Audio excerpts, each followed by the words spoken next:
என்னதான் Dhoni Indian cricket டீமை தாண்டி உலக கிரிக்கெட்ல ஒரு முக்கியமான கேப்டனா இருந்தா கூட இந்த விஷயத்துல ரோஹித் சர்மா அவரை முந்திருக்கிறாரு.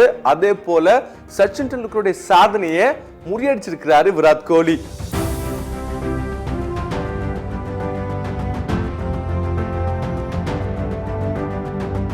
இந்தியன் கிரிக்கெட் ஃபேன்ஸ் எல்லாம் ஆசையோடு காத்துக்கிட்டு இருந்த அந்த நாள் இப்பதான் வந்துச்சு. என்ன காரணம் அப்படின்னா 2023 உலக கோப்பை ஃபைனலுக்கு அப்புறமா ஆஸ்திரேலியாவை எப்படியாவது பழித்திருக்கணும் அப்படின்னு இந்தியன் ஃபேன்ஸ் எல்லாம் அவளோட காத்துக்கிட்டு இருந்தாங்க.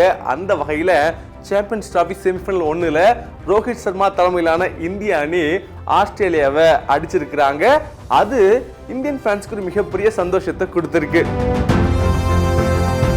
அப்படிப்பட்ட இந்த போட்டியின் மூலமா கோலி அதே மாதிரி ரோஹித் சர்மா பல்வேறு சாதனைகளை பண்ணிருக்கிறாங்க. அதுல இந்தியா போன போட்டியை சேர்த்து, அதாவது ஆஸ்திரேலியா கூட ஜெயித்தாங்க இல்லையா, அந்த போட்டியை சேர்த்து ஐசிசி தொடர்ல விளையாடிய கடைசி 12 போட்டிகள்ல ரோஹித் சர்மா தலைமையில 12ஐயும் ஜெயித்திருக்கிறாங்க.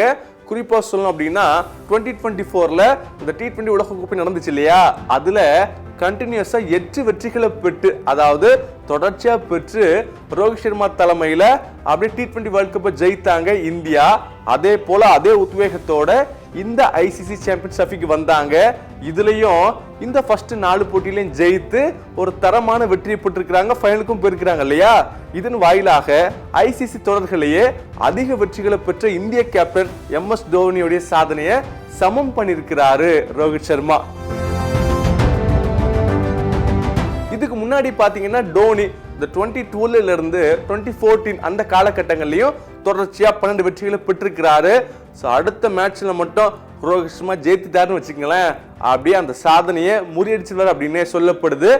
இதெல்லாம் ஒரு பக்கம் இருந்தா கூட இன்னொரு சைடு பாத்தீங்க அப்படின்னா 2023 நடந்த டெஸ்ட் சாம்பியன்ஷிப், அதே வருஷம் நடந்த ஓடி உலக கோப்பை, அடுத்த வருஷம் அதாவது 24ல நடந்த T20 வேர்ல்ட் கப், இப்ப 25ல சாம்பியன்ஸ் டிராபி அப்படின்னு எல்லா ஐசிசி தொடர்களையும் ரோஹித் தலைமையில இந்தியா அணி ஃபைனலுக்கு போயிருக்கிறாங்க. அப்படிங்கறத ஒரு மிகப்பெரிய சாதனையா பார்க்கப்படுது. இதுக்கு முன்னாடி இந்த சாதனையை MS தோனி உட்பட எந்த கேப்டனும் பண்ணல அப்படிங்கிறது குறிப்பிடத்தக்கது. அடுத்ததா கிங் கோலி, இவரும் ஆஸ்திரேலியா கேமுக்கு அப்புறமா ஒரு பிளேயரா ஏகப்பட்ட சாதனைகளை பண்ணிருக்கிறாரு. அந்த மேட்ச்ல பாத்தீங்க அப்படின்னா ஆட்ட நாயகன் விருது பெற்றார் இல்லையா. இதன் மூலம் இந்த சாம்பியன்ஸ் டிராபி வரலாற்றிலேயே அவர் 3 ஆட்ட நாயகன் விருதை பெற்றிருக்கிறாரு. இதன் மூலமா சாம்பியன்ஸ் டிராபி ஹிஸ்டரியிலேயே அதிக ஆட்ட நாயகன் விருதை வாங்கின இந்திய வீரர் அப்படின்னு சாதனையும் படைச்சிருக்கிறாரு. இது போக பாத்தீங்கன்னா ஐசிசி நாக் அவுட் இருக்கு இல்லையா, அதாவது செமிஃபைனல் ஃபைனல் போட்டிகள்ல விராட் கோலி 3 ஆட்ட நாயகன் விருதை பெற்றிருக்கிறாரு. இதன் மூலமாகவும் ஐசிசி நாக் அவுட் போட்டிகள்ல அதிக மேன் ஆஃப் த மேட்ச் வாங்கின இந்திய வீரர் அப்படிங்கிற பெருமையை சமன் பண்ணிருக்கிறாரு விராட் கோலி. அதுவும் யாரு கூட பாத்தீங்கன்னா யுவராஜ் சிங் கூட.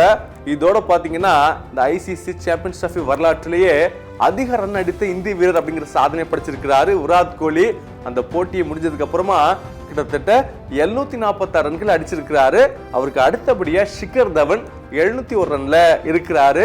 இது மட்டும் இல்லாம ஐசிசி ஒரு நாள் தொடர்கள்ல பாத்தீங்கன்னா அதிக முறை 50 அடிச்ச வீரர் அப்படிங்கிற சாதனையை படைச்சிருக்கிறாரு விராட் கோலி. அதாவது 24 முறை அவர் ஹாஃப் செஞ்சுரி அடிச்சிருக்கிறாரு. அவருக்கு அடுத்தபடியா தான் காட் ஆஃப் கிரிக்கெட் அப்படின்னு சொல்லக்கூடிய சச்சின் டெண்டுல்கர் இருக்கிறாரு. இவரு 23 முறை 50 ரன்களை தாண்டி இருக்கிறாரு. இப்படி பல்வேறு சாதனைகள் இருந்தா கூட ஒரு முக்கியமான சாதனை என்ன அப்படின்னா இந்த ஐசிசி நாக் அவுட் போட்டிகள்ல இவரு 1000 ரன்களை கடந்திருக்கிறாரு. இது ஒரு மிகப்பெரிய உலக சாதனையா பார்க்கப்படுது. ஏன்னா இப்பெல்லாம் 1000, 2000, 3000 ரன்கள் அப்படிங்கிறத நார்மலா ஓடி அடிக்கிறதே பெரிய விஷயமா பார்க்கப்படுது. அதுக்குள்ள டீம் அவுட் வெளியே போயிடுறாங்க, வேற பிளேஸ் வந்துடுறாங்க இல்லையா. ஆனா நாக் அவுட்ஸ்ல மட்டுமே 1000 ரன்கள் அப்படிங்கிறது யாருமே நினைச்சு பார்க்க முடியாத பெரிய ரெக்கார்டா பார்க்கப்படுது. சோ ரோஹித், விராட் 2 பேருமே மென்மேலும் பல சாதனைகளை படைப்பாங்க அப்படின்னு சந்தோஷத்தோட சொல்லிக்கிட்டு இருக்கிறாங்க இந்தியன் கிரிக்கெட் ஃபேன்ஸ்.